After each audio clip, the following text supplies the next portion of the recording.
penjelasannya Pak? Kita di sini sekarang akan membahas tentang MSDM. Nah, jadi yang pertama kali akan kita bahas apa definisi MSDM. Ada yang tahu semua adik-adik apa definisi MSDM? Apa panjangan MSDM dulu? Definisinya apa itu? Merupakan salah satu bidang dari manajemen umum yang meliputi planning, organizing, directing, and controlling. Selain itu, ada yang tahu definisi MSDM? Rangkaian aktivitas organisasi yang diarahkan untuk menarik, mengembangkan, dan mempertahankan tenaga kerja yang efektif. Ya, MSDM.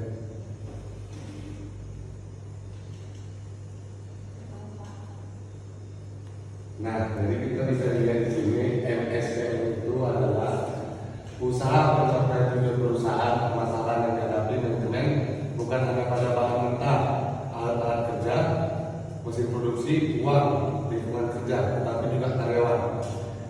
SDM itu lebih ke manusianya. Kenapa? Karena kalau kita seandainya membuka suatu perusahaan kalau tidak ada orang kerja, apakah perusahaan itu berjalan? Tidak sama sekali. Tidak. Jadi yang pertama kali dalam MSDM itu kita harus mempunyai manusia dulu, orangnya dulu, Tenaga kerja. orang karyawan tenaga kerja. Nah, itulah disebut MSDM. Yang selanjutnya itu kita akan membahas kenapa harus dikelola SDM ini, sumber daya manusia ini. Nah, di sini kita lihat yang pertama itu adalah menyebabkan sumber daya yang lain, bahan mentah, alat kerja, mesin produksi, uang dan lingkungan yang tadi dibilang, yang sudah tadi dijelaskan. Nah, yang kedua, SDM menciptakan efisiensi, efektivitas dan produktivitas perusahaan. Jadi yang paling utama itu manusia itu supaya bisa membantu untuk mencapai suatu tujuan dalam perusahaan. Nah, jadi yang nomor 3 ini melalui MSDM yang efektif mengharuskan manajer atau pimpinan menemukan cara terbaik dalam menggunakan orang yang ada dalam lingkungan perusahaannya agar tujuan yang diinginkan dapat tercapai. Nah, di sini bisa kita lihat bahwa peran pimpinan itu sangat penting untuk mencari tenaga kerja yang terbaik dalam suatu perusahaannya untuk mencapai tujuan. Apa tujuan dari perusahaan itu? Pasti mendapatkan keuntungan. Setelah itu ada lagi yang tahu? Saya mendapatkan keuntungan. Dosen apa dosen? Apa coba tujuan dari perusahaan tersebut? Tercapainya tujuan dari perusahaan dimana dengan menempatkan sumber daya manusia pada atau mengelola sumber daya manusia sesuai dengan kepentingannya masing-masing dapat lebih meningkatkan efisiensi dalam menunjang mungkin menunjang aktivitas dalam perusahaan tersebut. Ya, ada lagi yang Mbak? Ya, ada lagi deh. Intinya kalau suatu perusahaan itu pasti mau semua keuntungan. Selain keuntungan itu kan perusahaannya lebih dikenal dan sama masyarakat. Jadi yang dipekerjakan sama manajer ini inilah untuk contoh mempromosikan perusahaannya, produk-produk dari perusahaan tersebut. Nah, itulah kegunaan SDM atau sumber daya manusia itu. Nah, jadi kita lanjut di sini istilah-istilah yang digunakan nanti kalian bisa baca di buku. Ada beberapa istilah ini: manajemen sumber daya manusia, manajemen sumber daya insani, manajemen personalia, manajemen kepegawaian. Kalian bisa dibaca.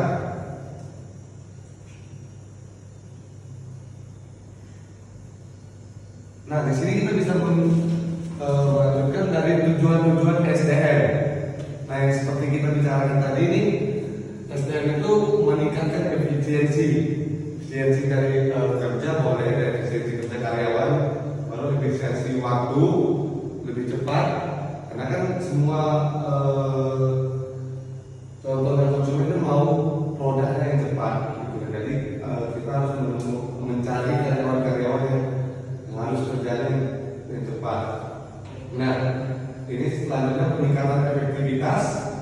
ada peningkatan produktivitas, rendahnya tingkat perpindahan karyawan, rendahnya tingkat absensi, tingginya kepuasan karyawan, tingginya kualitas pelayanan.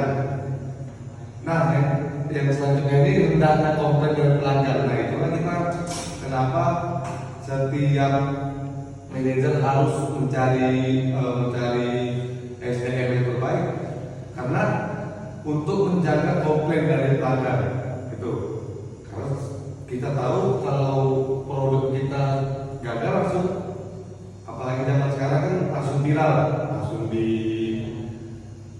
diberitakan atau gimana, diberitakan tentang produk kita, dan itu kan memperburuk perusahaan kita kan.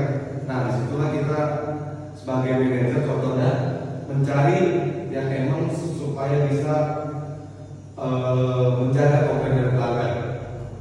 Nah, ini kan meningkatkan bisnis dari perusahaan. Nah, di sini bisa kita lihat selanjutnya fungsi-fungsi dari manajemen SDM. Nah, di sini fungsi manajer yang pertama ada planning, perencanaan. Yang kedua ada organisasi. Yang ketiga directing atau pengarahan. Yang keempat controlling atau pengendalian. Nah, yang selanjutnya operasional. Nah, di sini ada beberapa. Yang pertama pengadaan SDM, sumber daya manusia tersebut. Yang kedua pengembangan suatu perusahaan kita. Yang ketiga kompensasi, yang boleh dari kompensasi waktu dan seterusnya. Dan selanjutnya pengintegrasian. Apa pengintegrasian? Ada yang tahu ada deh? Ada? Apa? Porisman? Pengintegrasian itu sama bikin kita coba apa caranya itu? Yang selanjutnya pemeliharaan. Yang selanjutnya kan pemutusan hubungan kerja. Inilah kita fungsi-fungsi dari manajemen. Nah, di sini bisa kita melihat peran-peran manajemen SDM. Ada beberapa juga. Yang pertama melakukan analisis jabatan, menetapkan karakteristik pekerjaan masing-masing SDM. Jadi kita sebagai manajer harus tahu posisi karyawan-karyawan kita di bagian apa. Jangan kita contoh dia mau mendaftar di bagian marketing, kita buat di bagian lain. Itu kan tidak sesuai dengan kemampuan dari karyawan tersebut. Nah, itulah yang pada nanti bisa memperburuk suatu perusahaan kita. Nah, dan selanjutnya merencanakan kebutuhan tenaga kerja dan merekrut calon pekerja, yang seperti sudah kita jelaskan. Menyeleksi calon pekerja, melakukan penempatan dan orientasi karyawan. Yang selanjutnya menetapkan upah, gaji dan cara memberikan kompensasi. Nah, jadi di sini kita juga harus tahu upah gaji itu kita harus sesuaikan dengan kemampuan setiap individu karyawan kita. Nah, semakin dia bekerja, berarti kan perusahaan kita semakin mendapatkan keuntungan. Nah, jadi di situ kita harus bijak sebagai manajer. Kenapa? Itu kan keuntungan bagi perusahaan. Tidaknya gaji-gaji karyawan kita harus kita naikkan lagi. Supaya apa?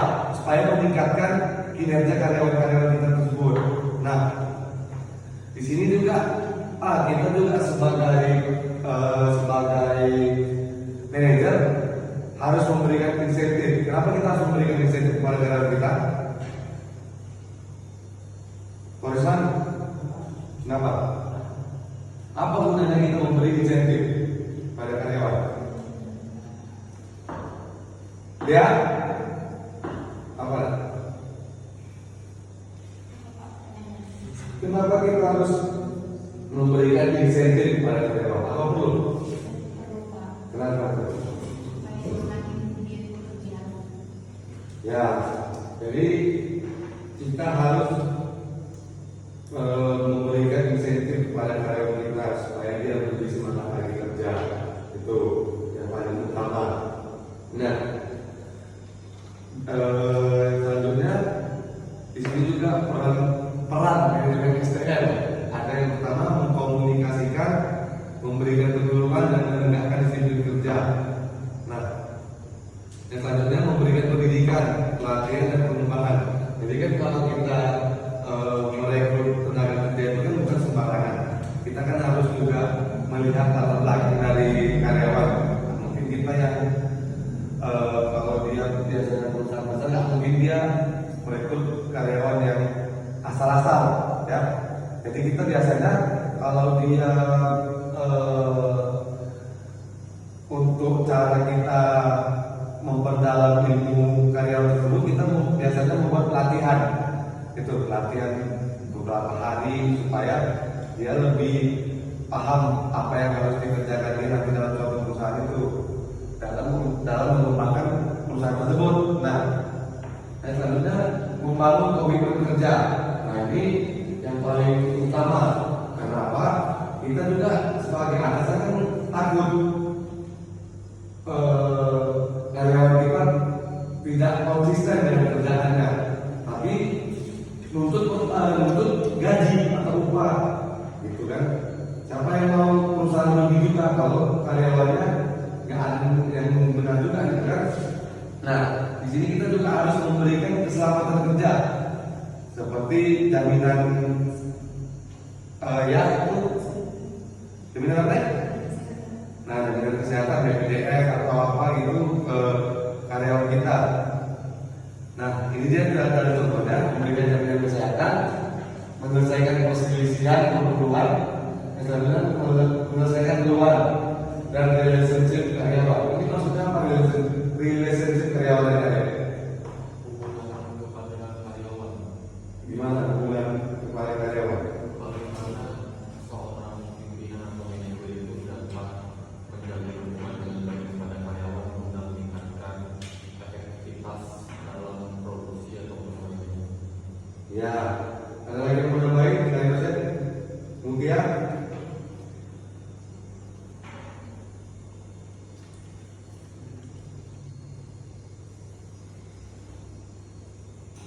Dia? Apa dia? Kenapa harus apa dia?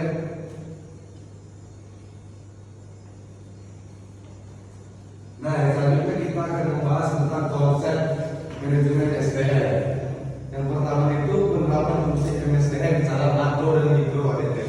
Nah, di sini kalau dia secara makro, fungsi pokok manajemen umum seperti fungsi manajerial dilakukan oleh badan pemerintah yang diserahi tugas dalam pengelolaan SDM seperti Departemen Tenaga Kerja.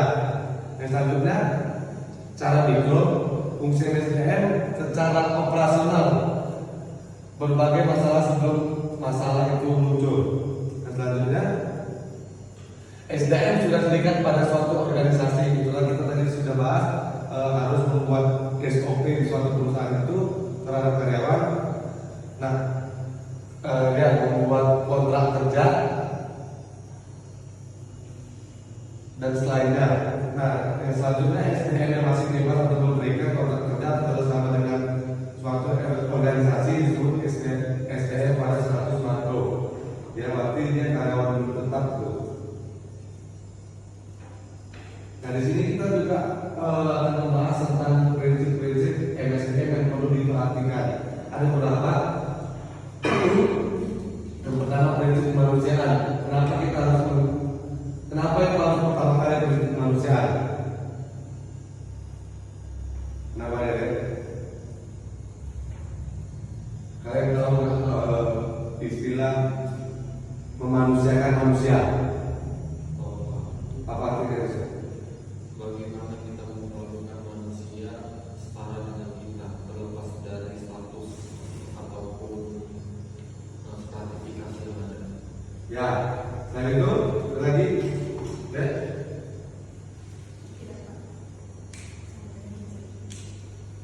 Borisman itu gimana? Contohnya prinsip manusia.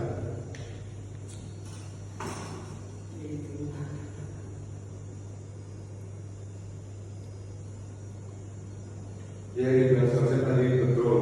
Nah, kita sebagai atasan pun kita harus memilih kemampuan karyawan kita. Jangan kita semena-mena di dalam perusahaan. Walaupun kita sebagai atasan, manusia tetap manusia. Walaupun jabatan berbeda, tapi dia tetap bekerja untuk perusahaan kita juga. Itulah gunanya harus ada prinsip kemanusiaan. Ada dalam Pancasila kita itu kan manusia yang adil dan beradab. Itu sila berapa tuh, Bosman? Sila ketiga. Kedua ya. Coba itu berapa? Saya kedua. Kita sebagai manusia harus adil. Tuh. Selanjutnya prinsip demokrasi. Nah, prinsip demokrasi itu apa ya? Yang tahu juga? Demokrasi. Untuk pemerintahan. Kalau itu merupakan untuk pemerintah, itu merupakan hak seorang karyawan dalam sebuah perusahaan. Coba apa yang definisi demokrasi? Demokrasi adalah bentuk pemerintahan di mana semua warga negaranya memiliki hak yang sama untuk pengambilan keputusan yang dapat mengubah hidup mereka. Demokrasi mengizinkan warga negara ikut serta baik secara langsung atau melalui perwakilan dalam perumusan, pengembangan dan pembuatan hukum. Benar? Secara simpelnya prinsip demokrasi itu dalam Indonesia di mana ada yang namanya hak untuk menyatakan pendapat tiap karyawan kepada pimpinan, di mana hak itu pun harus didengar ataupun dipenuhi. Ya betul. Jadi kenapa dia demokrasi? Jadi supaya setiap orang bisa berbicara walaupun sama atasannya. Itulah kita bilang. Karena keluh kesah setiap karyawan itu pasti ada. Jadi disitulah kita akan biasanya melakukan rapat kerja itu untuk menyampaikan apa keluhan-keluhan dalam suatu perusahaan tersebut. Dan selanjutnya prinsip the right man is the right place, apa itu? Coba saya dulu apa prinsip the right man and is the right place? Orang yang tepat adalah tempat yang tepat. Semua berarti berasal dari SDM-nya. Coba pahami dulu. Orang yang benar adalah berasal dari tempat yang betul. Kenapa itu harus mempunyai prinsip itu?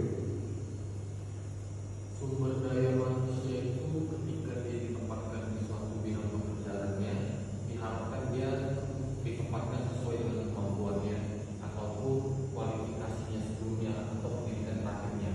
Jadi ketika melakukan suatu pekerjaan, diharapkan pekerjaan tersebut dapat dilakukannya secara maksimal dengan hasil yang bagus. Ada yang menamai dia. Kenapa sama ya? Kayak tadi Bapak bilang, kalau misalnya seperti dia jurusan ekonomi, dibilang Bapak tidak bagus sebetulnya. Kalau misalnya di jurusan ekonomi, lebih bagusnya ditempatkan di Bagian ekonomi. karena dia lebih paham, jadi makanya dibantu teknik secara kritis. Jadi dia bisa lebih paham untuk pekerjaan dia. Itulah. Nah, yang selanjutnya prinsip efisiensi, efektivitas, di sini bisa dibaca disiplin. Kenapa harus ada prinsip disiplin? Coba saya udah pernah pelajari itu apa dasar-dasar manusia bisa sukses. Disiplin. Ada berapa? Ya, jadi dari Pak Tugu. Apa? Apa pertama kali dari Pak Tugu? Disiplin. Kedua,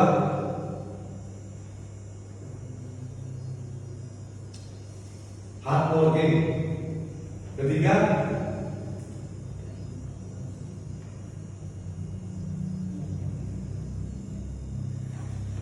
apa dia?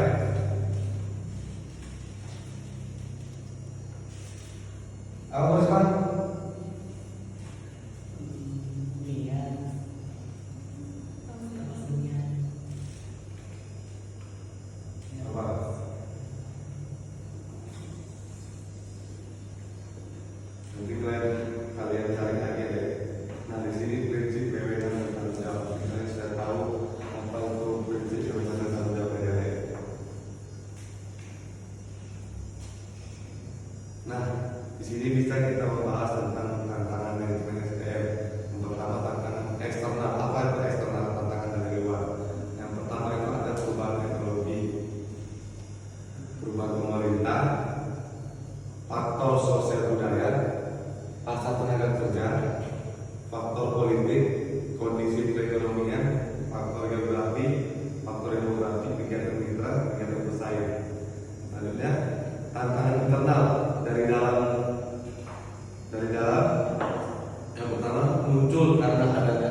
pertimbangan atau trade off yang diantaranya finansial, penjualan, keuangan, servis, produksi dan lain-lain.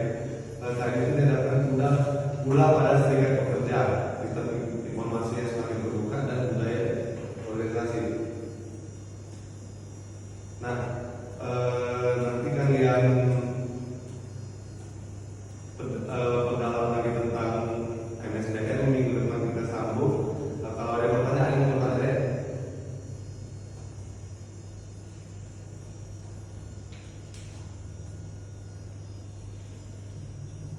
kalau tidak ada yang pertanyaan, kita sudah mata kuliah hari ini.